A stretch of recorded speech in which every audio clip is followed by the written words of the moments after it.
A rice paddy system older than most European cathedrals. A beach town that built Bali tourism in 1932 and reinvented itself in 2024. A volcano that has erupted 26 times in 200 years. An island that nobody visited until an Instagram photo changed everything. And a painter who, in the 1930s, found a valley so beautiful he built a house there and never left. This is Bali's breathtaking backcountry, 5 places beyond the tourist trail. 1. Jatiluwih, the living rice fields. The 9th century. Bali is a patchwork of small kingdoms. Somewhere on the slopes of a volcano, farmers begin building one of the most remarkable engineering systems in human history. They call it Subak, a network of canals, weirs, and tunnels that channels mountain spring water down terraced fields, then onto the next farm, then the next. Every farmer in the chain shares the same water. Every decision goes through a temple. The whole system is governed by a philosophy called Trihita, Karana, harmony between people, nature, and the spirit world. The earliest written record mentioning Subak is a stone inscription from 1072. On July 6, 2012, UNESCO recognizes the Subak system as a World Heritage Site. 19,500 hectares of living rice terraces, still farmed the way they were 1,000 years ago. If you want to walk it, head to Ubud and start at the famous Tagalalong Terraces just north of town.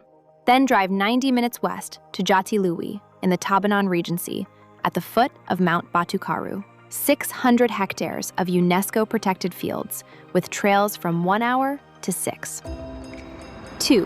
Sanur, the town that invented Bali tourism. 1932.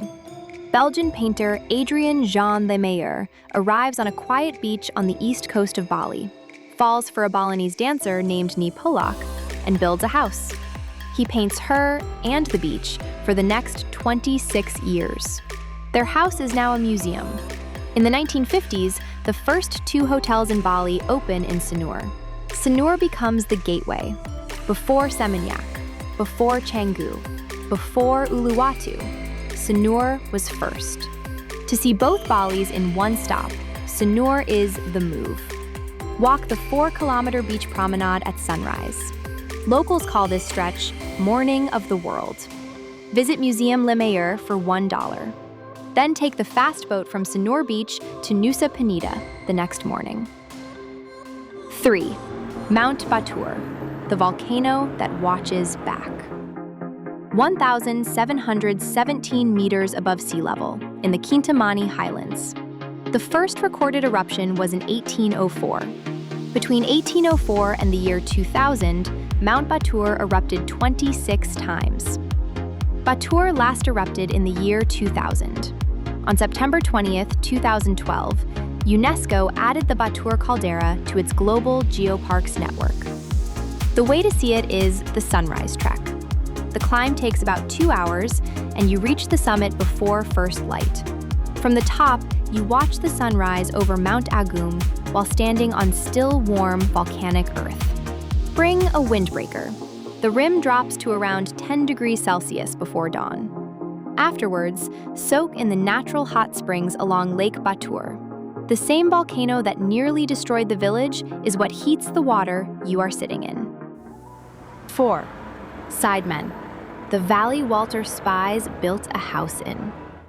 1937. Walter Spies, a German painter and the most famous foreign artist in Bali, escapes the social chaos of Ubud and builds a small mountain retreat in the valley of Ise in Sidemen. He paints the view from his porch. The painting is called Ise in Morning Light. Spies died in 1942, but the valley he loved is still there. Sidemen sits in East Bali, in the shadow of Mount Agum, surrounded by working rice terraces that have not been turned into photo platforms. People still farm here. Locals describe Sidemen as what Ubud was 20 years ago. Plan for 2 to 3 nights in a small bamboo villa with a view of Mount Agum. Walk to Gembling Waterfall in the morning. Take a Balinese cooking class in the afternoon. Watch the sunset light hit the rice paddies at 6 p.m. and you will understand exactly why a painter in 1937 stopped here and could not bring himself to leave. 5. Nusa Penida, the island Instagram built.